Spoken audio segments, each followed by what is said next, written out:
moi j'ai appris qu'il y avait beaucoup de choses que je ne maîtrisais pas dans la vie, y compris dans ma vie, et j'ai appris à l'accepter en fait. Parce qu'en fait, qu'est-ce qui fait une vie réussie par rapport à nos actions? C'est une vie dans laquelle on a pu exprimer qui l'on est, dans laquelle on a pu mettre en œuvre nos talents, et on a pu exprimer à travers nos actions nos valeurs, donc ce qui nous tient véritablement à cœur. Mon sentiment est que la conscience, puisqu'elle est esprit pur, elle a sans doute besoin de son opposé, donc de la matière, pour se connaître. Et sans doute que si la conscience s'incarne, l'âme, diraient les religieux, s'incarne dans un corps, c'est parce que ça lui permet d'expérimenter des choses. Je suis convaincu qu'il y aura un éveil des consciences. Mais s'il n'y avait pas d'éveil des consciences, si on continue dans cette direction, on va assister très rapidement à court terme à un effondrement de la civilisation.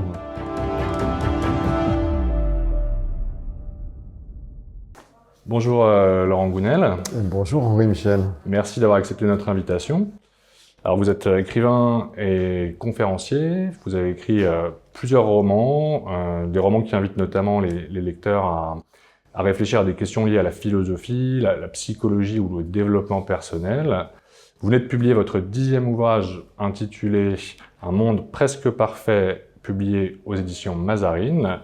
Alors un roman initiatique qui dépeint une société hyper développée, finalement, où l'intelligence artificielle, les algorithmes et les objets connectés règnent en maître. Une société que vous appelez la société des réguliers, et qui fait face à un modèle radicalement opposé, donc la société des exilés, qui elle a rejeté le progrès technologique pour privilégier une vie plus simple et plus en lien avec la nature. Le personnage principal de votre livre, un jeune informaticien ambitieux qui vit dans cette société hyper connectée. On finit d'ailleurs par remettre en question un certain nombre de valeurs et de croyances après avoir rencontré une jeune femme qui vit dans la société des exilés et qui l'invite à réfléchir sur le sens de la vie, de la liberté et finalement à reprendre le pouvoir sur sa destinée. Alors pour commencer, est-ce que vous pouvez peut-être nous expliquer quelle était votre intention au moment d'écrire ce livre et pourquoi vous souhaitiez finalement explorer la question du progrès technologique et de son impact sur la société et les individus? Oui, très bien. En fait, j'ai pris conscience qu'on tendait à abandonner de plus en plus notre pouvoir de décision. C'est vrai pour les petites décisions, où on va plus décider de notre itinéraire sur la route, on va s'en remettre un GPS ou une appli quelconque.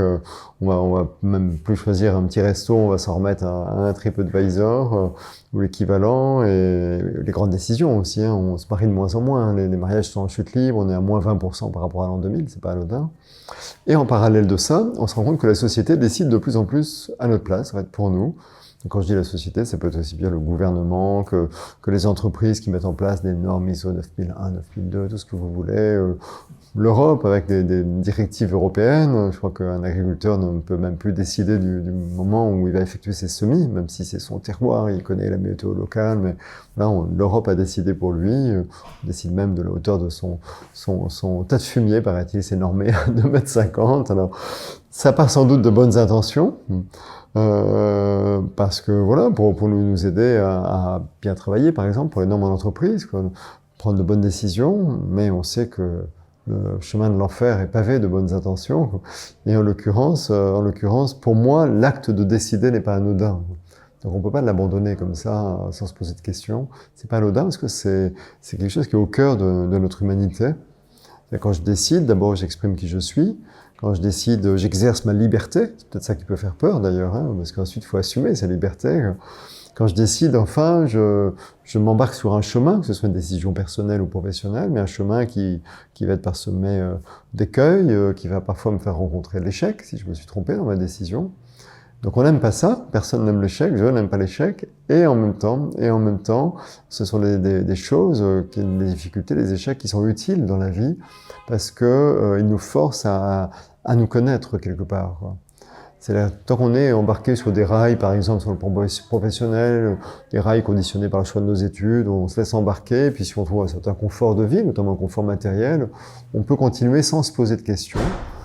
Et parfois, assez souvent, ça mène à une crise, la midlife crisis, n'est-ce pas, la crise de la cinquantaine, où là, les gens subitement se disent mais qu'est-ce que je fais finalement, pourquoi je fais ça, quel sens a ce métier, voilà, ils ont du mal à se forcer à travailler, ou même ils font un burn-out, quoi. Donc la question du sens s'impose à eux. Tandis que si nos décisions très tôt, si possible, nous ont conduit à expérimenter les difficultés et l'échec. En fait, on est contraint à ce moment-là de s'interroger, de se dire, mais finalement, qui suis-je? Qu'est-ce que j'ai dans le ventre? Quelles sont mes envies véritables? Qu'est-ce que je veux faire, quoi? Ça, c'est l'échec qui permet de se réinventer. Donc, vous voyez, la décision mène à ça aussi, quoi. Donc, il ne faut pas abandonner trop facilement notre pouvoir de décision.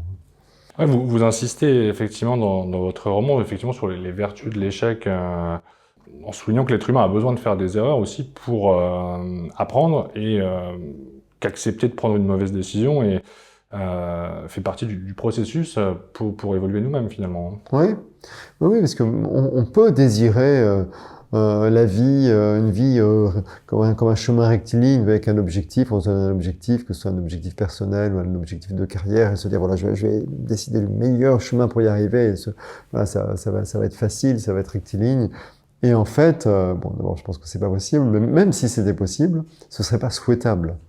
Ce serait pas souhaitable parce que justement, comme je l'ai dit, c'est utile de rencontrer les problèmes sur la route, quoi. Déjà, c'est ça qui met un petit peu de sel dans l'existence, quoi. On a tous envie de prévisibilité, mais l'incertitude est quand même intéressante à considérer, quoi. Et de se frotter contre des échecs, se taper un peu dans le mur, quoi. Parce qu'à ce moment-là, on a l'occasion une fois de plus de mieux se connaître, de se réinventer. Parce qu'en fait, qu'est-ce qui fait une vie réussie, quoi, par rapport à nos actions? C'est une vie dans laquelle on a pu exprimer qui l'on est, dans laquelle on a pu mettre en œuvre nos talents, et on a pu exprimer à travers nos actions nos valeurs, donc ce qui nous tient véritablement à cœur. Mais encore faut-il le savoir. Et c'est pas évident. Notamment sur le plan professionnel, parce qu'on demande aux jeunes de choisir leur orientation. Alors, à mon époque, c'était à 17 ans. Maintenant, c'est à 15 ans, quoi.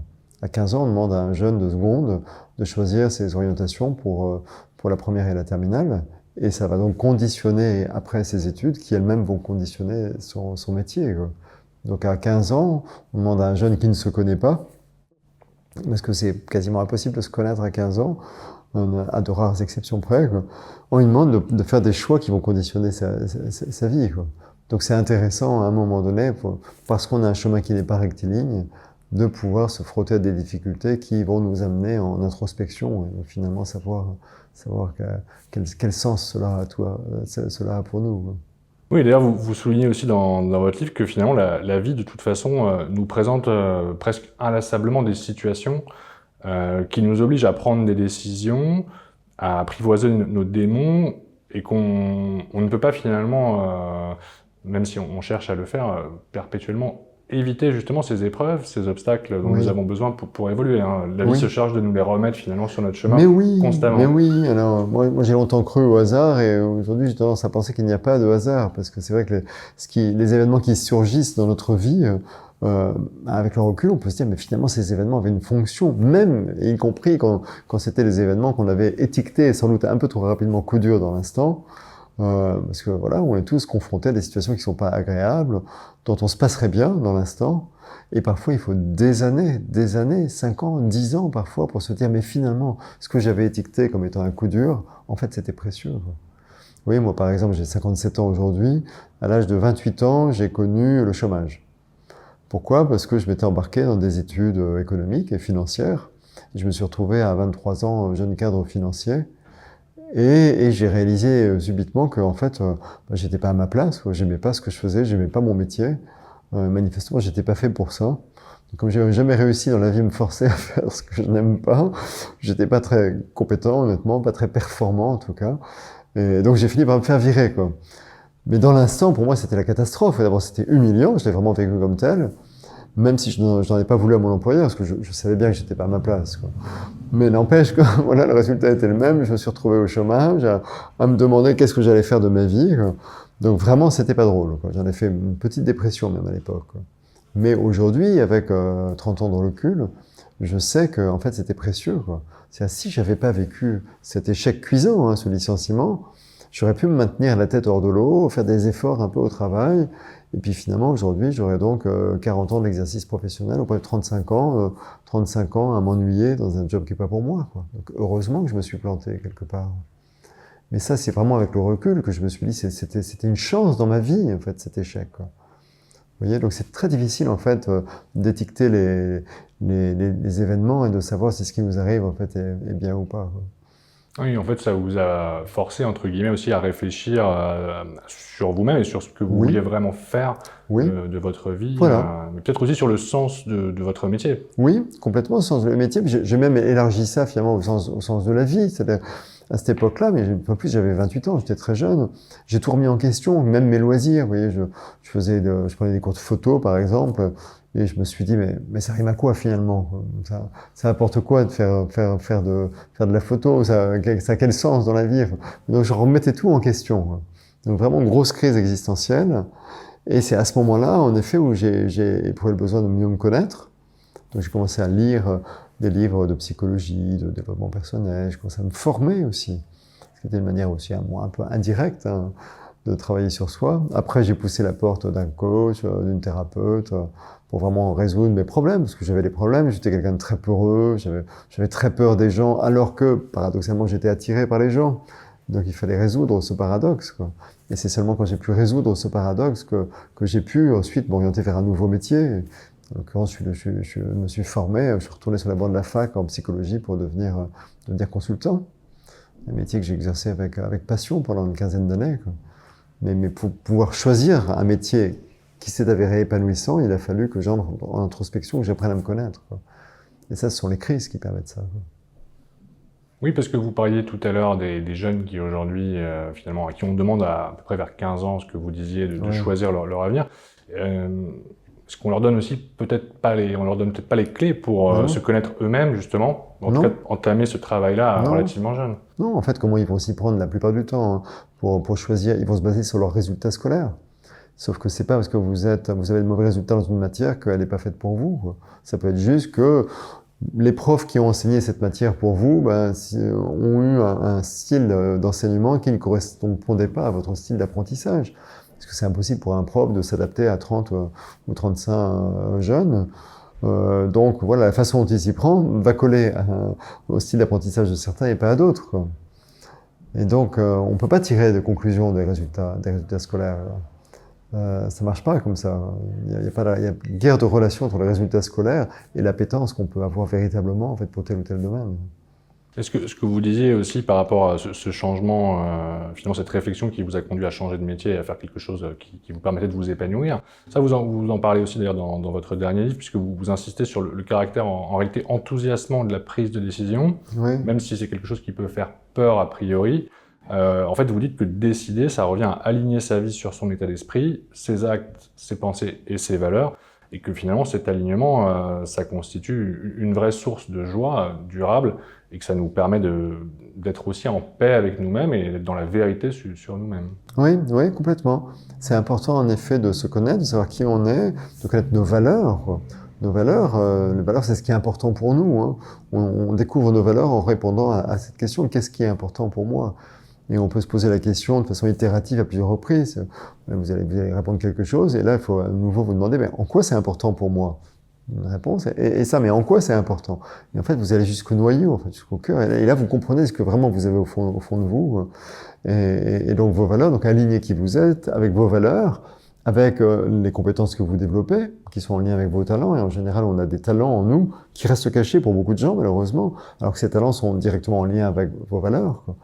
Et à ce moment-là, vous pouvez développer des compétences qui vous permettent d'exercer, par exemple, un métier, mais pas qu'un métier, hein, aussi sur le plan personnel, à mettre en œuvre des actions dans la vie qui sont alignées avec vos compétences, vos valeurs et qui vous êtes, quoi.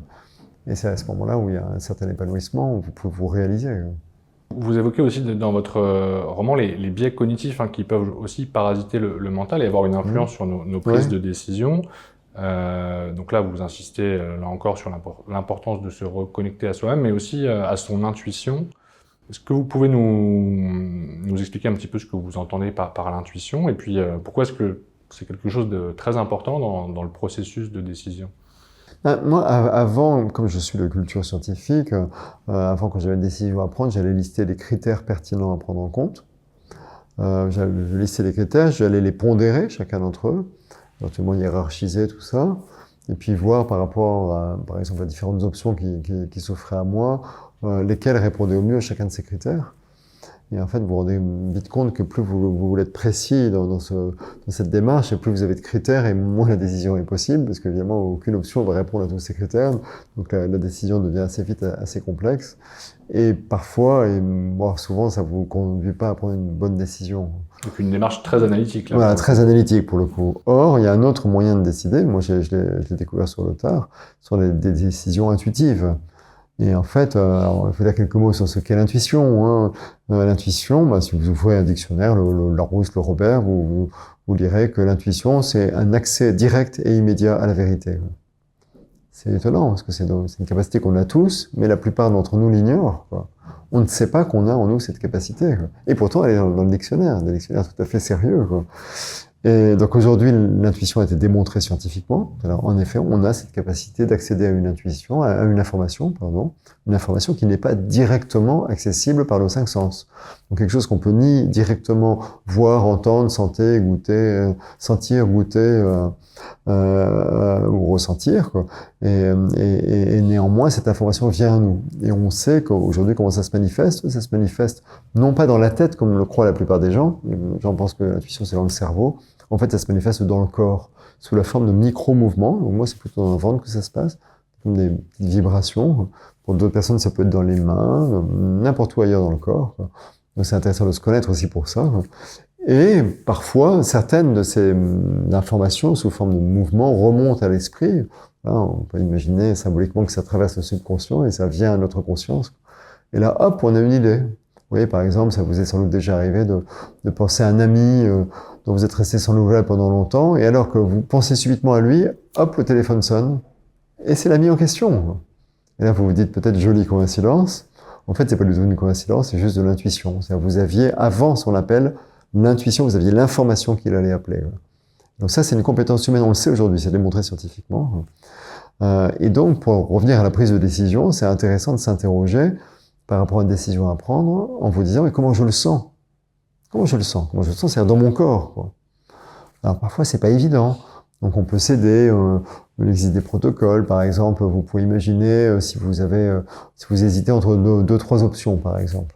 D'accord? Des décisions à prendre qui vont vous engager, soit professionnellement, soit personnellement. Ben, vous pouvez représenter au sol des lignes.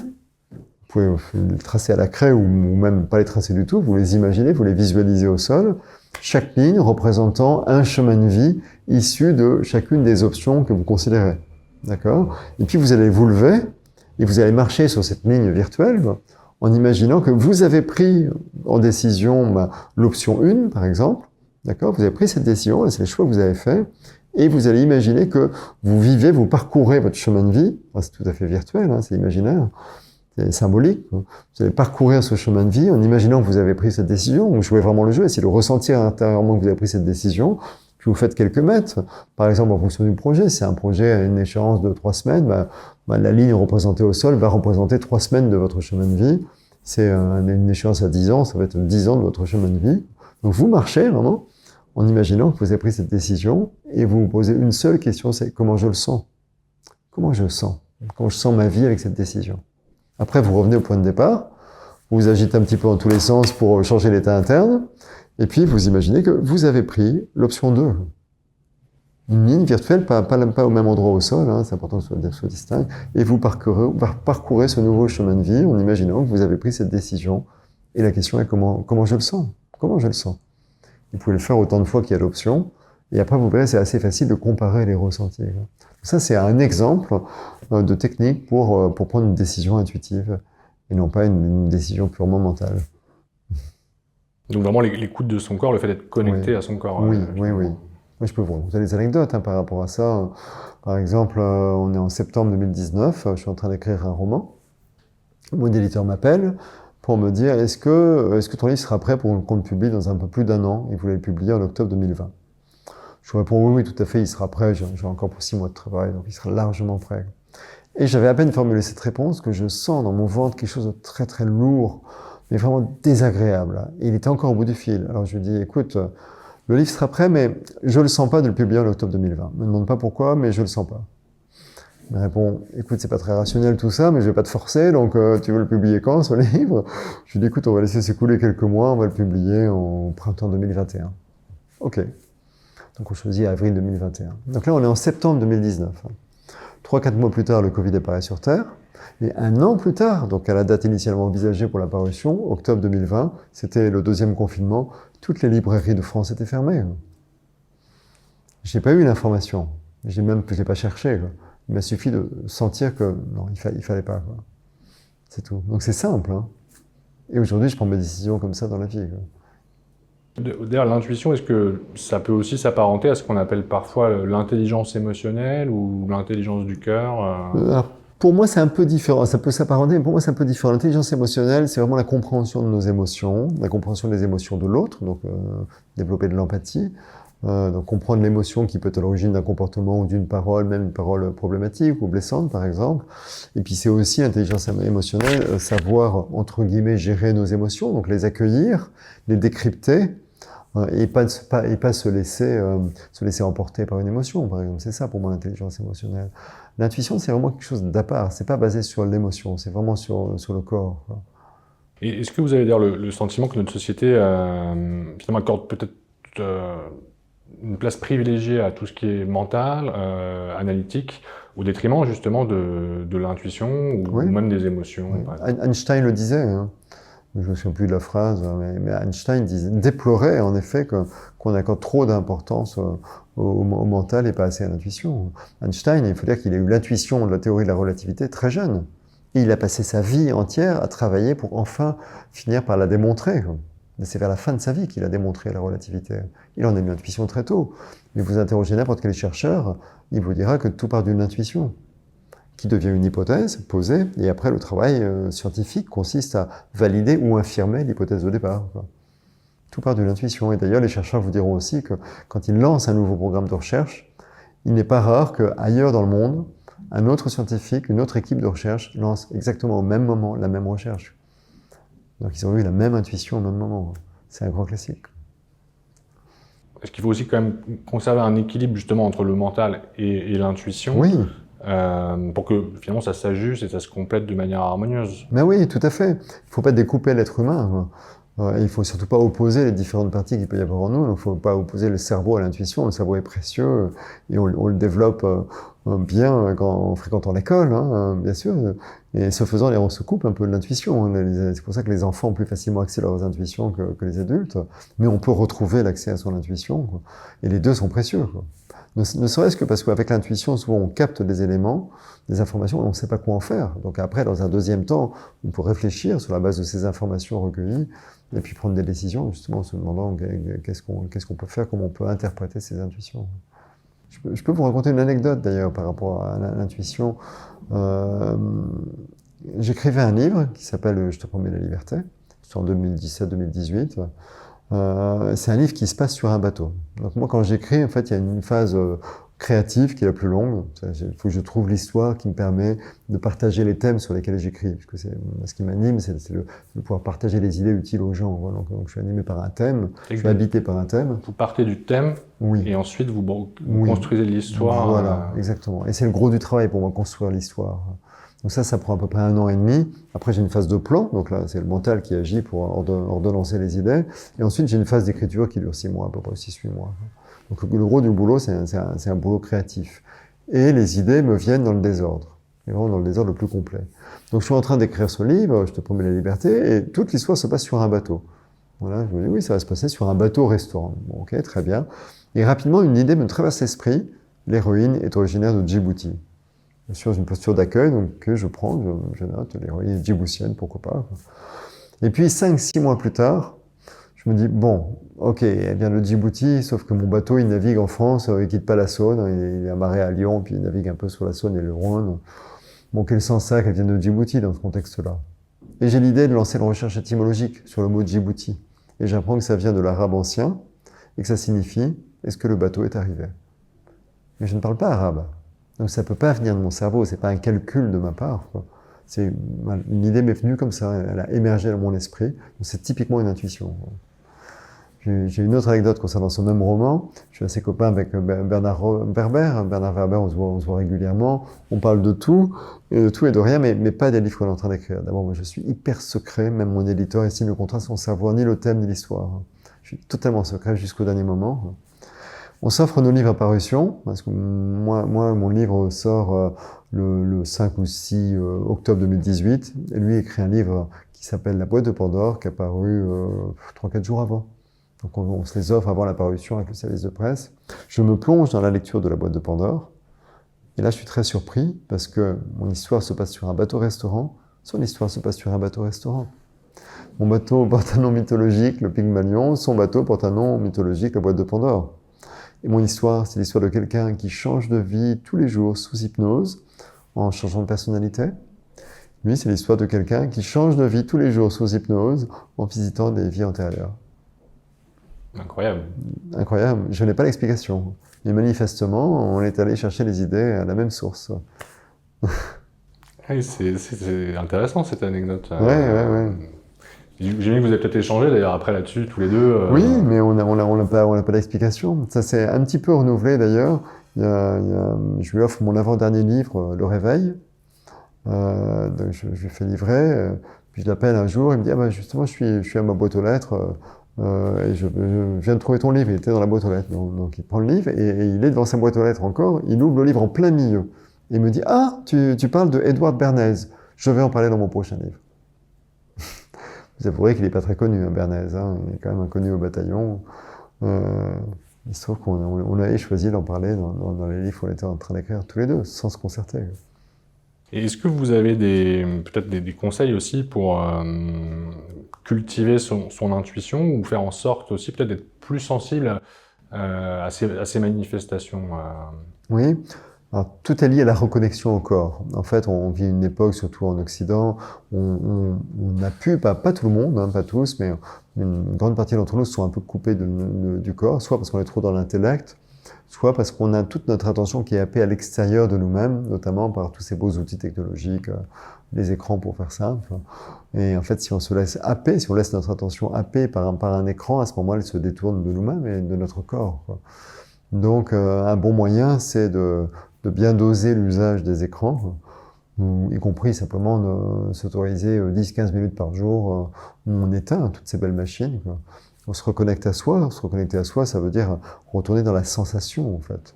C'est ce qu'on fait en méditation de pleine conscience, par exemple. Vous voyez, vous allez tourner votre attention sur votre respiration, par exemple. Et pendant quelques minutes, écouter votre respiration, ressentir le point de contact entre vos cuisses et ce fauteuil, par exemple, ou le dos et le dossier. Mais pour vraiment mettre l'attention dans le corps, quoi. Donc si vous prenez l'habitude de faire ça le plus souvent possible, mais ne serait-ce que quelques minutes par jour, ça va aider à développer l'intuition. Ensuite, après, il y a de l'entraînement. On peut s'entraîner, et évidemment, plus on s'entraîne, et plus on a un accès facile à l'intuition. Donc un petit rituel quotidien de quelques minutes, mais voilà, sur la durée. Oui. Après, il y a aussi une chose, c'est si vous recherchez une information particulière, ou vous avez un problème à résoudre, vous vous posez la question au moment du coucher, mais vraiment au tout dernier moment, avant de vous endormir, vous vous posez la question mentalement. Et puis, après la nuit de sommeil, dès que vous vous réveillez, vous vous reposez la question. Et vous savez, quand vous êtes dans cet état un peu entre deux eaux, où vous n'êtes plus endormi, mais vous n'êtes pas tout à fait réveillé non plus, vous vous posez la question et vous verrez la réponse coule de source, quoi. Là, c'est un bon moment pour faire jaillir les intuitions. Vous avez pris d'ailleurs des décisions importantes dans votre vie en utilisant ces techniques-là ? Au moment du coucher, c'est ça? Je sais plus. Ce que je sais en revanche, c'est que très souvent, quand je suis face à un problème dans l'écriture d'un roman, il y a une scène qui est mal ficelée, ou je sais pas comment m'en sortir. Alors là, je le fais couramment, quoi. Et très souvent, oui, j'ai trouvé les réponses comme ça. Ça fonctionne bien. Et alors, vous évoquiez effectivement tout à l'heure la différence aussi peut-être d'approche entre l'Occident et l'Orient. Ça aussi, vous en parlez un petit peu à un moment dans votre livre, Un monde presque parfait.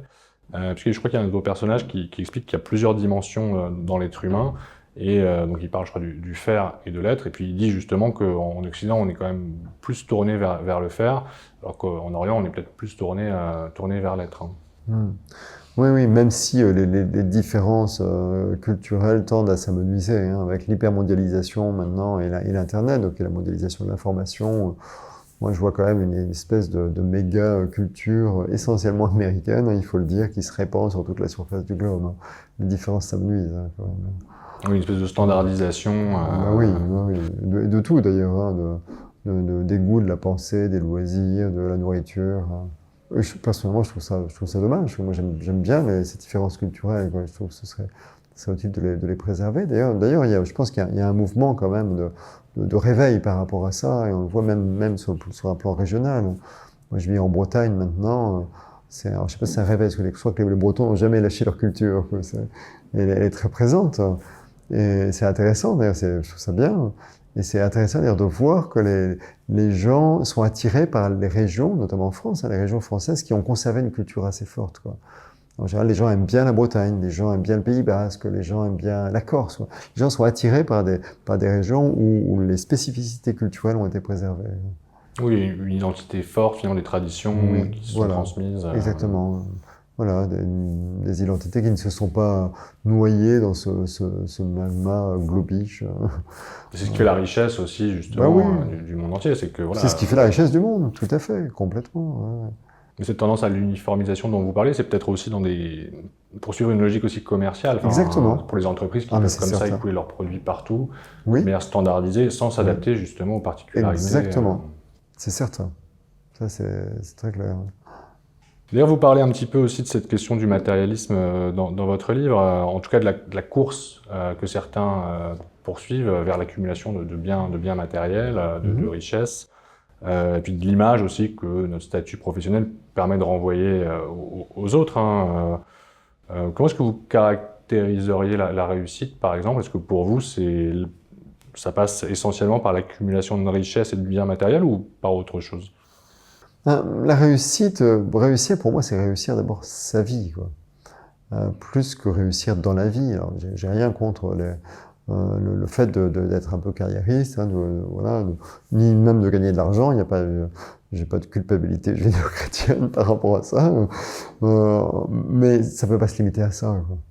Ça peut pas se limiter à ça, parce qu'en fait, si vous prenez vos décisions, parce qu'on parle de décisions, si vous prenez vos décisions uniquement en fonction de ce que vont vous rapporter financièrement vos projets, en fait, vous allez rater votre vie, quoi. Vous passez à côté de votre vie, quoi. Autant il y a absolument aucun mal à gagner de l'argent, mais votre vie peut pas se résumer à ça, quoi. C'est pas possible. Une vie épanouie, une vie réussie, pour répondre à votre question, c'est une vie dans laquelle on va découvrir ce qu'on a au fond de nous, on va découvrir nos talents cachés, et on va exprimer qui on est à travers nos actions. C'est ça une vie réussie, quoi. Moi, je m'interroge souvent sur le sens de la vie, quoi. Et il n'y a pas de réponse toute faite. Voilà, il y a des idées de philosophes, il y a les religions, bien sûr, qui vous disent, voilà, il y a une vérité, c'est comme ça, quoi. Mais on parlait tout à l'heure off record tous les deux de Christophe Fauré, des EMI, en fait. Les EMI nous disent quoi, finalement? Les expériences de mort imminente. Ouais. Pardon, expériences de mort imminente. En fait, les personnes qui vivent l'expérience de mort imminente vivent assez souvent une décorporation. C'est en fait ces personnes qui sont clouées dans un lit d'hôpital, dans le coma, sont capables de vous dire ce qui se passe dans la pièce à côté, quoi. Christophe Fauré, un spécialiste de l'accompagnement des personnes en fin de vie, c'est un médecin, il vous dit qu'il a déjà entendu des aveugles de naissance, une fois qu'ils reviennent à la conscience après une EMI, dire « j'ai vu pour la première fois de ma vie, j'ai vu mon corps pour la première fois de ma vie ». Ils sont capables de décrire aussi tout le personnel soignant, de décrire la pièce dans laquelle ils sont et de décrire, une fois de plus, les pièces à côté et ce qui s'y passait pendant qu'ils étaient dans le coma, quoi. Donc ça, pourquoi je vous parle de ça? Parce que ça tend à penser que notre conscience n'est pas enfermée dans la boîte crânienne. Ce que nous montre aussi l'intuition, d'ailleurs. Parce que par intuition, on peut avoir des informations sur ce qui se passe à l'autre bout du monde. Donc si notre conscience n'est pas enfermée dans la boîte crânienne, à ce moment-là, la question, c'est qu'est-ce qu'elle vient y faire? Qu'est-ce qu'elle vient faire dans ce corps? Pourquoi est-ce qu'elle s'est incarnée? Et on n'a pas de réponse toute faite une fois de plus. Moi, mon sentiment, mais ce n'est qu'un sentiment, je peux rien prouver en la matière, mon sentiment est que la conscience, puisqu'elle est esprit pur, elle a sans doute besoin de son opposé, donc de la matière, pour se connaître. Et sans doute que si la conscience s'incarne, l'âme, diraient les religieux, s'incarne dans un corps, c'est parce que ça lui permet d'expérimenter des choses. C'est ce que permet un corps, en fait. Un corps permet de faire des choses, de réaliser des choses. Et moi, je pense que l'être humain se réalise en réalisant. Donc, on a besoin de faire des choses pour se réaliser. Mais ça peut pas être donc des choses juste pour gagner de l'argent. même s'il n'y a pas de mal à ça, quoi. Mais on doit réaliser des choses qui nous tiennent à cœur, qui ont un sens pour nous, et c'est à ce moment-là qu'on va se réaliser, et donc réaliser qui l'on est. Donc le sens de la vie réussie, elle va venir de là, vous voyez. Et d'où le fait aussi que peut-être qu'on puisse parfois expérimenter des choses désagréables, des Mais épreuves, oui. ou connaître la souffrance, Oui, qui oui. n'est pas la souffrance pour la souffrance, mais pour peut-être justement nous apprendre quelque chose, Oui. ou nous faire expérimenter quelque chose dont notre âme a besoin pour évoluer. Oui, et c'est peut-être même un choix de l'âme en fait, qu'on ignore consciemment, mais peut-être que notre âme a souhaité s'incarner pour vivre des choses parfois difficiles, parfois source de souffrance en effet, parce qu'elle a besoin de ça pour apprendre quelque chose, quoi. Se connaître et évoluer, quoi. Ça peut être quelque chose qui peut être difficile à entendre. Alors, bon, peut-être moins en Orient, on en parlait aussi, parce que Oui, culturellement, ils sont peut-être plus tournés vers oui, ça. Totalement. Ouais. Mais même pour quelqu'un, par exemple, qui est en grande souffrance, pour atteindre d'une maladie ou voilà, quelque chose de très douloureux, c'est peut-être quelque chose qui est très difficile à comprendre ou à accepter. Tout à fait. Il y a quelques années, j'ai échangé sur un plateau de télé avec le professeur Mimoun. Et je disais que je connaissais quand même beaucoup de gens qui avaient été atteints d'une maladie potentiellement mortelle, hein, comme un cancer grave par exemple, et qui affirmaient qu'ils étaient heureux d'avoir eu ce cancer ou cette maladie, parce qu'une fois guéris, ils se disaient finalement maintenant je réalise que j'avais une vie de con, que ma vie n'avait pas de sens, et maintenant je connais la valeur de la vie et je ne vis plus du tout comme avant, et donc je remercie cette maladie. Et le professeur donc, de médecine qui était présent sur le plateau a confirmé, je crois qu'il a dit que c'était quasiment 100% des patients que lui soignait, quoi, qui avaient ce point de vue, quoi, une fois qu'ils étaient guéris. D'ailleurs, vous parliez des EMI tout à l'heure. Je crois que dans les expériences qui sont faites, on voit que beaucoup de personnes qui font des expériences de mort imminente, une fois qu'ils reviennent dans la réalité ici, changent radicalement aussi de regard sur la vie et de comportement, et ça de manière très très durable. C'est-à-dire que c'est pas quelque chose qui dure quelques semaines ou quelques mois, c'est quelque chose qui vraiment les accompagne ensuite pendant quasiment toute leur vie. Hein. Tout à fait, il y a un avant et un après. Ils changent aussi complètement leur relation à la mort, ils n'ont plus du tout peur de la mort.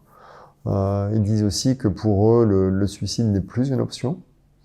Donc oui, ça bouleverse beaucoup de choses. Puis leur relation à autrui. Voilà, c'est un changement de paradigme complètement. Ils changent de modèle du monde, ils changent de vision de la vie. Vous parlez d'ailleurs aussi dans votre livre du rôle de la nature et de sa capacité aussi à nous apaiser, à nous réconcilier avec nous-mêmes, et puis à nous faire accepter aussi parfois nos contradictions, vous parlez de cette part de désordre que nous avons, que la nature a aussi, mais qu'elle harmonise justement dans la beauté. Oui, tout à fait. Tout à fait. En fait, il y a une part de désordre en nous, quoi, qui peut générer des conflits internes. Conflit interne, c'est qu'il y a une partie de vous qui veut quelque chose, il y a une partie de vous qui veut autre chose, quoi. Pour reprendre le sujet précédent, il y a une partie de vous qui veut gagner de l'argent, par exemple, mais il y a une partie de vous aussi qui veut s'épanouir, quoi. Et pas forcément facilement compatible. Puis il y a une troisième partie qui veut encore autre chose, qui veut être reconnue, par exemple, puis etc., etc., quoi. Et donc, ça peut générer des conflits internes, et les êtres humains sont bourrés de paradoxes et de conflits internes. Et en fait, quand on va dans la nature, quand on séjourne suffisamment dans la nature, c'est possible une nature un peu sauvage, hein, pas un jardin à la française, quoi. Et bien en fait, au bout d'un moment, l'immense majorité des gens se sentent très très bien. Et pourquoi ils se sentent bien dans la nature? Alors ça c'est mon interprétation, c'est que dans la nature, à la fois, la première chose que vous voyez, c'est du désordre justement.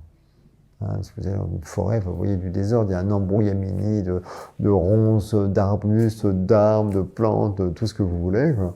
Donc il y a du désordre, et en même temps, au bout d'un moment, vous sentez un apaisement. C'est-à-dire vous sentez que finalement, ce désordre est acceptable, voire même qu'il y a peut-être un ordre caché, finalement, derrière ce désordre apparent. Et donc c'est une façon de se réconcilier avec soi-même, et d'accepter finalement ce propre désordre apparent en nous, quoi. Et donc, peut-être de cesser de se juger, quoi, et d'accepter d'avoir des paradoxes en nous, d'accepter d'avoir différentes parties de nous qui veulent pas forcément toujours la même chose, quoi. Et donc il y a un apaisement qui est ressenti dans la nature. Je crois que c'est le philosophe Kant qui l'a ressenti lui-même. Il avait un jardinier, Kant était quelqu'un d'assez droit, etc. Et il avait un jardinier qui était absent vers la fin de sa vie, à un moment donné, je sais plus s'il était malade ou quoi, et bref, la nature a repris ses droits. Et Kant a découvert qu'il était touché par la beauté de son jardin, et ça a changé pas mal de choses dans sa vision du monde. Vous parlez d'ailleurs aussi beaucoup du lâcher-prise, l'important justement aussi pour nous de lâcher prise, Oui. pour aussi, déjà pour aussi avoir peut-être plus facilement accès à son intuition, pouvoir prendre du coup des décisions intuitives plus facilement, et puis pour être peut-être plus épanoui aussi, plus aligné avec nos valeurs. Oui, oui, tout à fait. Moi, au début de ma vie d'adulte, hein, je voulais avoir une certaine maîtrise de ma vie, quoi. Moi, j'ai été élevé avec une sorte de driver parental du type si tu veux, tu peux. Alors, il y a les effets positifs, hein, ça rend actif, en effet, on se prend en main, vous voyez. L'effet négatif, c'est que, bon, déjà, ça rend responsable du coup de ce qui nous arrive, quoi. Donc, il peut y avoir après une culpabilité si, en effet, on n'obtient pas ce qu'on veut, quoi. Mais au-delà de ça, moi, j'ai appris qu'il y avait beaucoup de choses que je ne maîtrisais pas dans la vie, y compris dans ma vie, et j'ai appris à l'accepter, en fait. Et je pense que c'est une erreur de vouloir tout maîtriser sa vie. C'est bien qu'il y ait une part d'incertitude. Moi, j'ai appris à accepter l'incertitude, alors qu'au début, j'étais presque obsédé par la prévisibilité, j'essayais de tout anticiper. Et en fait, je crois qu'on peut avoir une relation intéressante avec l'incertitude. L'incertitude est ce qui donne un peu de sel à l'existence. C'est appréciable. Et l'incertitude, c'est aussi ce qui nous met parfois en difficulté et donc nous éveille, nous développe aussi notre intelligence, hein, parce qu'on doit s'adapter. Et l'incertitude, c'est quelque chose vraiment d'intéressant à considérer, quoi. Donc, qui nous permet aussi de sortir aussi de cette zone de confort Oui, et de nous dépasser finalement. Voilà, dans laquelle on s'encroute et notre âme s'engourdit, hein, dans le confort, quoi. Et on a besoin à un moment donné d'être confronté à la difficulté. C'est De Gaulle le disait très bien, mais j'ai oublié sa phrase. Et oui, on a besoin en fait de se confronter à la difficulté quelque part pour émerger et pour se développer. Alors là, dans la société des réguliers que vous décrivez dans votre roman, c'est tout l'inverse. C'est-à-dire que c'est une société hyper connectée, hyper développée, hyper normée, où donc l'intelligence artificielle, les algorithmes, les assistants virtuels règnent en maître, et finalement sont là pour rendre la vie des habitants beaucoup plus confortable, les débarrasser de tout un tas de corvées, effectivement de choses pas très agréables à faire, mais on est vraiment dans la logique complètement inverse. Finalement. Complètement. Ben, c'est un roman d'anticipation, hein, donc j'ai imaginé notre société dans 5 ou 10 ans, et en effet, on se rend bien compte qu'on va aller vers une société de confort, hein, c'est ce que vous décrivez, et aussi d'ailleurs une société de contrôle, quoi. Société de contrôle parce que finalement, avec tous ces beaux outils qui certes sont une aide au quotidien, on est aussi contrôlé. On sait qu'il y a des millions de données nous concernant chacun d'entre nous qui sont soigneusement collectées et surtout stockées par les entreprises qui gèrent ces diverses applications ou les réseaux sociaux. Alors tant que c'est pour nous proposer des pubs ciblées, c'est un moindre mal, je dirais. Moi, ce sont des pubs qui peuvent nous intéresser, quoi. Sauf que ça va beaucoup plus loin. Ils ont l'ambition de piloter le comportement interne. Quand je dis l'ambition, en fait, c'est même pas une ambition, c'est déjà le cas, quoi. Il y a quelques années déjà, McDonald's a versé des millions de dollars à l'entreprise qui gère Pokémon Go pour qu'elle place des Pokémon, ces petits objets virtuels, vous savez, que les gens ou les jeunes s'amusent à aller chercher. Donc ils sont un peu partout dans l'espace, dans la ville, dans la nature. Donc McDonald's a payé Pokémon pour qu'ils en mettent dans leur restaurant à l'heure du déjeuner. Donc en fait, si vous jouez à ce jeu, vous êtes amené à rentrer dans un McDo pour aller attraper le Pokémon. Et puis là, vous allez, comme c'est l'heure du repas, vous allez sentir les odeurs, ça va vous donner faim et vous allez vous dire, tiens, bah, finalement, je vais manger là à midi. Et vous serez absolument convaincu que c'est votre décision. Et vous serez très loin d'imaginer que ce sont des gens à des milliers de kilomètres qui ont décidé que ce jour-là, vous alliez manger dans ce restaurant.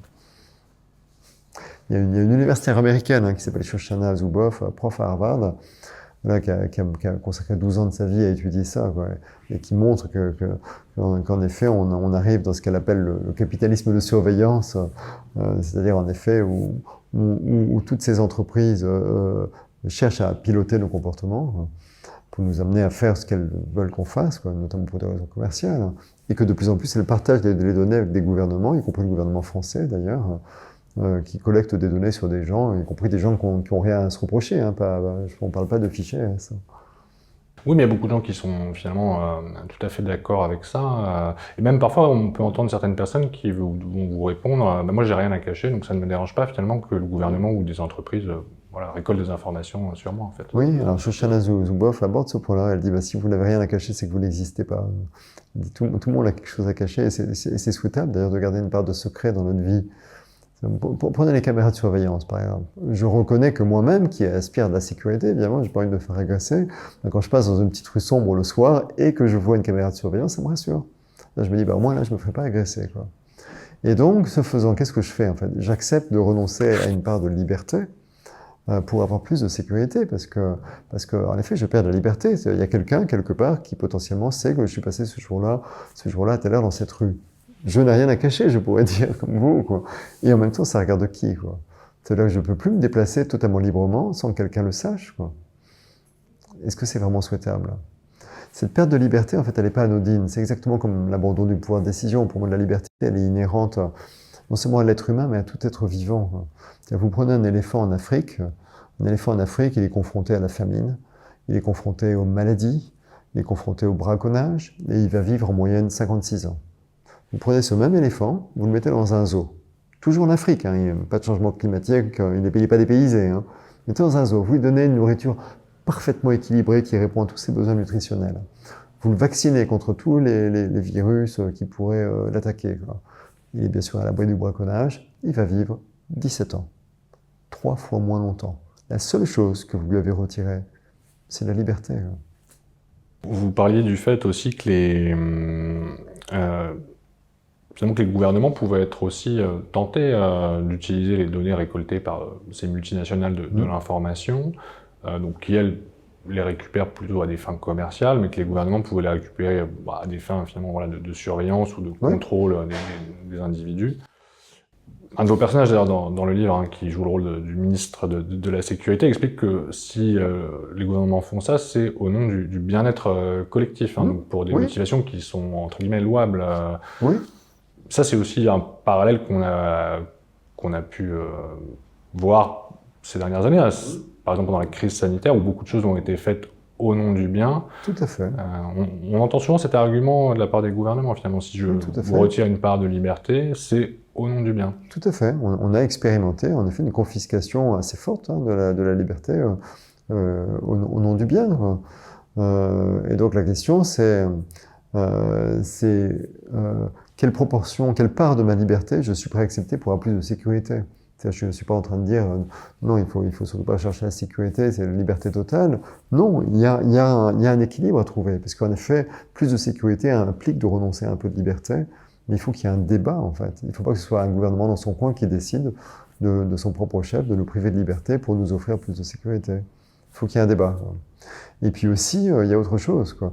Si les gouvernements sont de plus en plus tentés, on le voit dans le monde, d'aller vers une forme de société du contrôle, hein, qui petit à petit va un peu vers le niveau vers le contrôle social à la chinoise, quoi, finalement. Eh bien, c'est pourquoi? C'est parce qu'ils ont renoncé à l'éducation, finalement. On voit bien, notamment dans notre pays, il y a un problème par rapport à l'éducation. On n'arrive plus à éduquer. On est plus dans l'instruction que dans l'éducation. Et pourtant, autrefois, le ministère s'appelait le ministère de l'Instruction. Si on l'a appelé ministère de l'Éducation, c'est bien parce qu'on considérait que la responsabilité de l'État, du corps enseignant, c'était d'éduquer un enfant. Prendre un enfant et d'en faire un futur citoyen, quoi. Un futur citoyen responsable. Mais il y a un tel échec au niveau de l'éducation que maintenant, finalement, les gouvernements sont tentés de se dire, bon, ok, on n'a pas réussi à en faire des citoyens, on va les contrôler, quoi, finalement. Donc c'est aussi la résultante de l'échec de l'éducation. Et moi, je pense qu'il ne faut pas baisser les bras en termes d'éducation. Je pense qu'il faut avoir le courage de faire les réformes nécessaires pour revenir à la capacité qu'ont les enseignants à éduquer un enfant pour en effet en faire un citoyen responsable. Et quand les gens sont responsables, vous n'avez pas besoin de les contrôler. Mais est-ce que c'est pas aussi la responsabilité des parents de bien éduquer leurs enfants? Oui, mais les parents, le problème, c'est qu'ils sont victimes de ces femmes, de ces mêmes grandes entreprises, essentiellement américaines, hein, il faut le dire quand même, dans le monde du web et des réseaux sociaux. Parce qu'en fait, aujourd'hui, qui éduque les enfants sont plus tellement les parents. Avant, c'était la télé, maintenant, c'est les jeux vidéo, c'est les réseaux sociaux. Voilà, c'est ça la vérité, quoi. Après, les parents peuvent aussi ne pas laisser les enfants utiliser ou pas trop longtemps. Oui, mais dans la concurrence entre les parents et les écrans, qui gagne d'après vous? Qui gagne? Ça peut être une question d'autorité aussi. Quitte à passer pour un tyran. Vous ne pouvez pas résister face aux écrans. Même nous, adultes, on a du mal. Voilà, on a un téléphone. Même moi, quand je suis dans une file d'attente, je réalise que mon réflexe va être de sortir mon téléphone et d'aller lire les news en ligne, par exemple. Vous voyez, c'est irrésistible. Pourquoi c'est irrésistible? Je le raconte hein, dans le roman. Tous ces sites web, enfin ces sites web, ces applications et les jeux vidéo jouent sur quoi? Ils jouent sur le circuit de la dopamine. En fait, la dopamine, c'est un neurotransmetteur, c'est une hormone tout à fait naturelle qui est produite par notre cerveau, mais en temps ordinaire, je dirais, elle est produite lorsqu'on réussit une action. D'accord, que ce soit une action personnelle, sportive ou professionnelle, voilà, vous investissez par exemple dans la préparation de ce podcast, je vois manifestement que vous avez beaucoup travaillé. Si après vous estimez qu'il est réussi, vous allez en retirer une certaine satisfaction. Il y aura une décharge de dopamine dans votre cerveau. Les neurologues appellent ça le circuit de la récompense. Pourquoi? Parce que la fonction de la dopamine, c'est de vous encourager à reproduire, à renouveler cet investissement. Voilà, vous avez travaillé pour préparer ce podcast. S'il réussit, vous allez être encouragé à renouveler cet effort. Donc c'est ce qui vous fait avancer dans la vie. Sauf que les réseaux sociaux, les jeux vidéo, ils vous donnent de la dopamine à la minute, comme ça, quoi. C'est-à-dire, vous êtes sur un jeu vidéo, vous réussissez à tuer un personnage, paf, décharge de dopamine. Vous êtes sur les réseaux sociaux, vous publiez une connerie, vous avez des likes, paf, dopamine. Donc vous avez de la dopamine à la minute. Et le problème, il est pour les adultes, mais il est encore pire pour les enfants. Parce que les enfants, ils le comprennent vite que les réseaux sociaux, les jeux vidéo, tout ce que vous voulez, c'est hyper excitant. Et ça les stimule beaucoup plus que tout le reste. Ça les stimule plus que de s'investir dans un devoir, un petit devoir de maths ou de français ou de je ne sais quoi à l'école, qui va leur donner une décharge de dopamine s'ils réussissent, en effet, le problème de maths, par exemple. Mais après un effort, mais au bout d'un moment, vous savez, le choix est vite fait, quoi. Ils iront beaucoup plus sur l'écran que sur leurs devoirs. Et après, vous avez des profs qui vous disent, moi j'ai régulièrement en dédicace des profs qui me disent, les enfants, ils se concentrent plus à l'école, c'est fini. J'ai la présidente d'une université de l'ouest de la France, moi je peux le dire, de l'UCO à Vannes, qui m'a dit il y a quelques mois, les étudiants, donc on parle d'élèves qui sont dans le supérieur, d'accord, les étudiants, maintenant, ils se concentrent pas plus de 20 minutes. 20 minutes. Et elle me disait, pourtant, quand moi j'enseigne, par exemple, disait-elle, moi je suis pas derrière mon pupitre, hein, je descends dans l'amphithéâtre, je marche au milieu des étudiants, je leur parle vraiment, enfin on sentait qu'elle avait une super pédagogie active, quoi. Elle disait, au-delà de 20 minutes, j'ai plus personne. Ça, c'est l'effet des écrans, vous voyez. Donc il est vain de croire aujourd'hui que les parents vont réussir à éduquer leurs enfants si les profs n'y arrivent pas. Non, plus personne n'y arrive, précisément à cause de ces outils. Oui, parce que dans votre livre, vous traitez beaucoup cette question et effectivement, vous pointez du doigt le fait que cette exposition aux écrans de plus en plus jeunes empêche aussi les enfants de développer leur vie intérieure, leur imagination, et puis de construire leur individualité aussi, puisqu'ils sont, à travers ces réseaux sociaux, finalement poussés sans cesse à exister à travers le regard des autres, finalement, qui vont leur donner des likes ou des commentaires élogieux. Tout à fait. C'est une espèce de cercle vicieux. Tout à fait, parce qu'en fait, à l'adolescence, le jeune se construit, quoi, et il se retrouve face à une sorte de tension entre, d'un côté, le développement de ce qui fait de lui un être unique, donc le développement de sa singularité, on pourrait dire, et puis il y a une autre partie de lui, on parlait de conflit interne tout à l'heure, une autre partie de lui qui a envie de correspondre à ce qu'attendent les autres, quoi. Hein, on sait bien, au collège, au lycée, il y a des codes vestimentaires, par exemple, et c'est super important pour le jeune de s'habiller comme les autres, quoi, pour faire partie du groupe, donc il veut être accepté. Donc il y a cette tension entre le développement de sa singularité et l'appartenance au groupe. Et c'est au jeune de résoudre cette tension.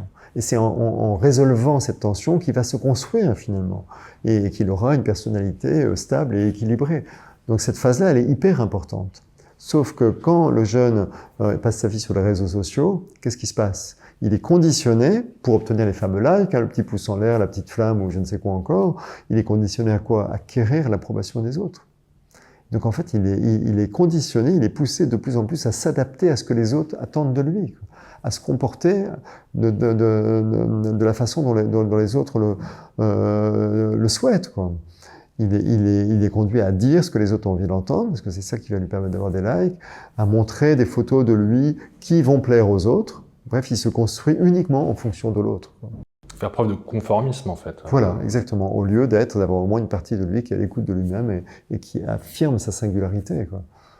c'est assez catastrophique. Je crois que vous dites d'ailleurs que justement, ça peut aussi induire à la longue des troubles chez les jeunes une fois qu'ils sont adultes, hein, de la personnalité. Oui, ça a été étudié par des psychologues, ouais, tout à fait. Donc bref, en résumé, pour les parents qui nous écoutent, pas d'écran avant 11 ans, mais zéro écran. Zéro écran.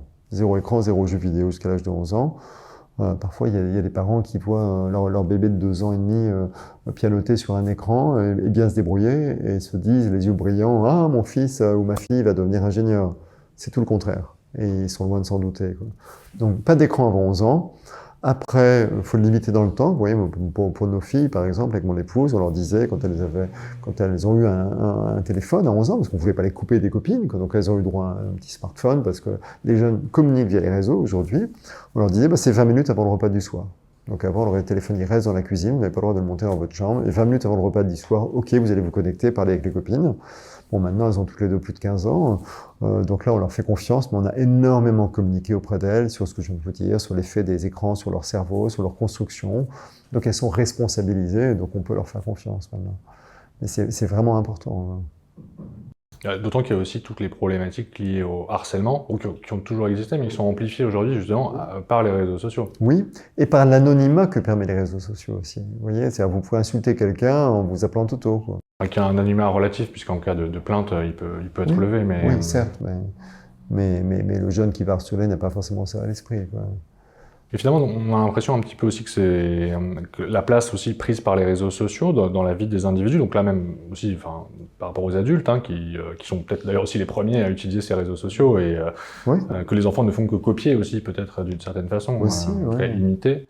Que cette prise de pouvoir des réseaux sociaux, en tout cas son importance, finalement, traduit une société peut-être qui est un peu malade, enfin en tout cas qui fait preuve à la fois d'un narcissisme un peu démesuré, Oui.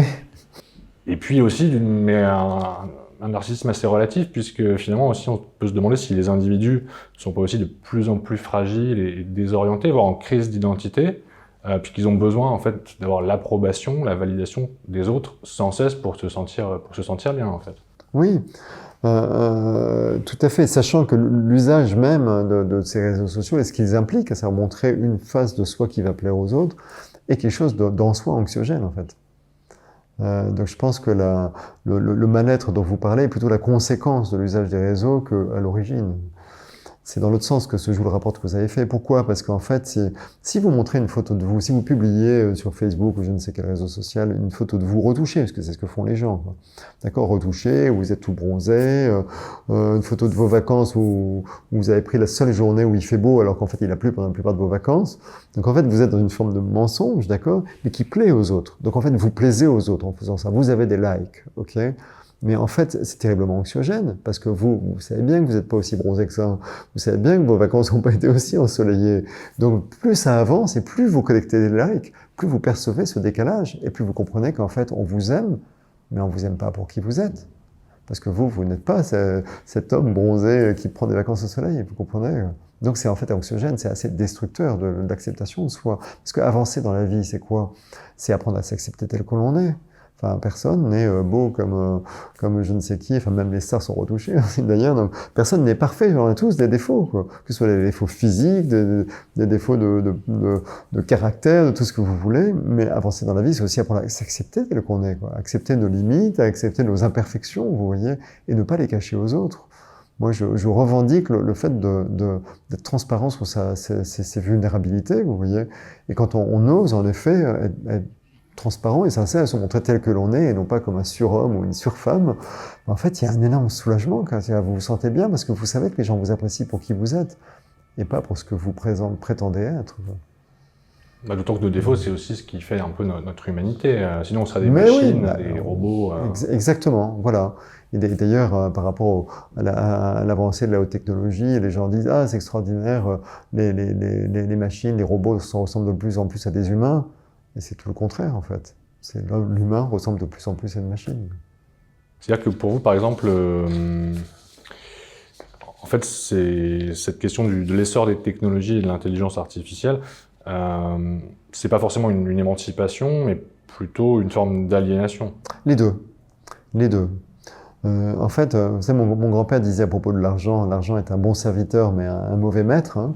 Eh bien, on peut paraphraser ce dicton, cet adage, et l'utiliser pour la haute technologie, mais pour tous ces outils, même les réseaux sociaux. Un réseau social, c'est un bon serviteur si ça vous sert d'être en relation avec vos amis. C'est génial, quand même, pouvoir dialoguer comme ça facilement avec un ami, même s'il est situé à l'autre bout du monde. C'est un bon serviteur.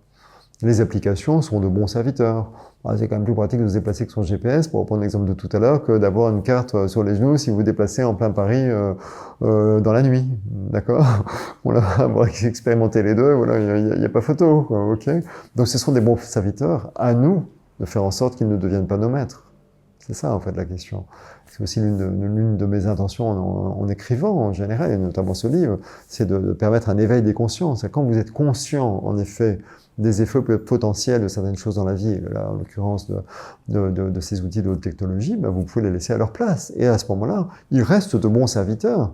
Il ne faut pas retourner vivre comme des sauvages, vous voyez, comme on a pu vivre autrefois, quoi. Non, on peut garder dans nos vies des outils de haute technologie, à condition qu'ils restent à leur place. Donc à nous d'être vigilants, mais pour ça, il faut avoir conscience de toutes les implications. Oui, parce que sur cette notion de progrès, effectivement, qui est vraiment au cœur aussi de votre livre, vous posez d'ailleurs la question de savoir si le progrès est uniquement technologique ou s'il n'est pas d'abord et avant tout, vous écrivez, humain, oui. Personnel, intellectuel, moral et spirituel. Oui. Parce que suite sans doute à la révolution industrielle du 19e siècle, on a confondu progrès et progrès technologique, ou plutôt on a limité le progrès au seul progrès technologique. Parce qu'il y a eu, et c'est normal, un engouement pour le progrès technologique. C'est extraordinaire comme ces avancées techniques qu'il y a eu, et ce tout au long du XXe siècle, et puis bien sûr ça continue. Qui ont eu des conséquences positives aussi d'ailleurs. Plein de conséquences positives. Notamment. Bien sûr, ça a quand même libéré les gens, enfin on est tous contents d'avoir une machine à laver, plutôt que d'essorer notre linge à la main, quoi. Ça a permis de réduire la pauvreté aussi. Bien sûr, enfin, il y a des tas de bénéfices au progrès technologique, qui est très bien en effet, et le progrès ne se limite pas à ça. Et en fait, on a complètement oublié le progrès humain qui passait à la trappe, quoi. Le progrès humain, c'est apprendre à devenir une meilleure personne, c'est travailler sur nos émotions, c'est maîtriser peut-être notre colère dans certaines situations, c'est apprendre à évoluer en tant que personne, à se libérer de notre ego peut-être, à développer une certaine humilité, enfin tout ça, il y a plein de choses sur le progrès humain, et ça c'est complètement passé à la trappe, quoi. Donc oui au progrès technologique, mais n'oublions pas le progrès humain. Oui, parce que c'est ça, hein. Sinon ce que vous dites aussi, c'est que finalement, si on accorde de l'importance uniquement au progrès technologique, vous utilisiez tout à l'heure le mot d'engourdir l'âme, Oui. et puis ça peut aussi finalement dessécher, vous dites dans le livre, on peut dessécher nos âmes, hein, finalement, et puis on court le risque d'avoir une société vraiment déshumanisée, désincarnée. Ah bah oui, moi, je ne veux pas jouer Cassandre, mais parce que je suis optimiste, comme je suis convaincu qu'il y aura un éveil des consciences. Mais s'il n'y avait pas d'éveil des consciences, si on continue dans cette direction, on va assister très rapidement à court terme à un effondrement de la civilisation. Oui, ce matin, j'étais en interview avec un journaliste de 0 à 1net, le célèbre magazine informatique, quoi. Et il me disait que dans quelques mois ou quelques années tout au plus, nos téléphones seront capables de se transformer en interprètes simultanés. D'accord? Vous pourrez parler avec un Chinois demain sans parler chinois, sans avoir appris le chinois. Et ça, c'est demain. Ça veut dire qu'à ce moment-là, plus jamais personne n'apprendra une langue étrangère. Pourquoi vous allez vous faire suer à apprendre l'anglais, l'allemand ou je ne sais quelle langue si vous êtes capable de parler comme ça avec n'importe quel étranger? Et ça, c'est vrai dans tous les domaines. Ça veut dire que demain, si on continue comme ça, mais aucun enfant ne voudra faire le moindre effort pour apprendre quoi que ce soit à l'école. Donc vous allez avoir un effondrement de la civilisation, si on n'apprend plus rien, si on ne développe pas nos capacités, si on ne développe pas notre intelligence, parce qu'on reste chez nous à regarder Netflix ou à jouer à je ne sais quoi et que toutes ces belles machines font ça pour nous à notre place, eh bien il n'y aura plus de civilisation, tout va s'effondrer, quoi. Donc je veux rester optimiste une fois de plus, c'est aussi pour ça que j'écris, quoi. Il y aura un éveil des consciences, il faut en être convaincu, on va partager les informations et les gens vont se réveiller et en effet faire en sorte que ces outils technologiques restent à leur place, quoi. D'ailleurs, dans votre livre, les gens n'ont plus besoin de travailler, hein. Grâce à l'intelligence artificielle, ils sont chez eux, ils ont un revenu universel. Voilà. Une question qui revient parfois d'ailleurs dans l'actualité, hein. En France notamment, on parle d'un éventuel revenu universel. Certains sont favorables. De toute façon, on n'aura pas le choix parce que l'IA va remplacer beaucoup de métiers, quoi. Aujourd'hui, là, sur la sellette, je le lisais dans la presse la semaine dernière, hein, c'est tout frais, ce sont les traducteurs qui sont en train de disparaître. Les traducteurs, quoi. Il y a des éditeurs aujourd'hui, des éditeurs de livres, qui utilisent l'IA pour traduire les livres. Et puis ils passent un contrat avec des traducteurs qui acceptent juste de relire, quoi, juste pour s'assurer que... Donc leur métier disparaît, en fait. Mais ça, c'est un métier parmi plein d'autres. Le métier de graphiste va disparaître à très court terme. Même votre métier est le mien, hein. Voilà, ils vont disparaître assez vite, quoi. Paradoxalement, vous dites quand même aussi dans votre livre que les machines n'auront jamais accès à l'intuition. Voilà. Et puis on peut se poser la question aussi de l'intelligence émotionnelle dont on parlait, hein. Ouais. Ça, c'est quand même des caractéristiques qui sont propres à l'être humain. Qui peuvent aussi peut-être relativiser la place et l'importance que peuvent prendre les machines dans la société. L'intuition est propre de l'être humain. La machine n'aura jamais d'intuition. Par contre, elle peut aussi développer de l'intelligence artificielle, et c'est déjà le cas. Aujourd'hui, il y a des géants du web qui ont réussi à programmer de l'intelligence artificielle pour qu'elle décode complètement vos émotions. Donc, elle est capable de décoder vos émotions, donc de comprendre vos états internes beaucoup plus que votre voisin et peut-être même que votre femme, quoi. Parce qu'ils ont fait l'association entre les expressions de votre visage et ce que vous êtes en train de lire à l'écran, sur les informations qu'ils vous proposent, ce que vous êtes en train de voir comme image. Donc ils savent des choses sur vous que vous ignorez vous-même. Et ils savent parfaitement décoder vos émotions. Donc non, les machines ont l'intelligence émotionnelle, quoi. En revanche, elles n'auront jamais les émotions elles-mêmes et surtout elles n'auront jamais l'intuition. Donc l'intuition est en effet... peut-être ce qui va nous distinguer in fine des machines. Alors peut-être pour conclure, Laurent Gounel, est-ce que vous avez un conseil à donner à nos auditeurs ou peut-être un point en particulier qui vous semble important et que vous aimeriez qu'ils retiennent éventuellement de cet entretien? Beaucoup de choses, mais puisqu'on vient de parler d'intuition à l'instant, ce qui me vient à l'esprit, c'est se reconnecter à soi, en fait. Déjà, il y a une dimension culturelle, hein. L'occidental a tendance à être beaucoup dans son esprit à programmer le futur, donc être plutôt dans le futur, à faire des projets, quoi, ce qui est très bien. Et il est essentiel de revenir à l'instant présent. D'ailleurs, tous les maîtres spirituels du monde entier, en fait, vous diront que le bonheur est intimement lié à la capacité de vivre l'ici et maintenant, quoi. Et pour ça, il y a un bon moyen qui est de revenir dans le corps. Et il se trouve qu'en se reconnectant à son corps, on le disait tout à l'heure, on se reconnecte aussi à son intuition. Donc voilà, s'il y a un message de fin sur ça, prenez du temps pour être avec vous-même, pour ressentir votre corps et ce qui s'y passe, quoi. Et le corps étant un miroir de la vérité, de la réalité extérieure, en fait, la réponse à beaucoup des questions que vous pouvez vous poser se trouve dans votre corps. Merci beaucoup pour cet échange, Laurent Gounel. Merci Henri Michel, merci beaucoup.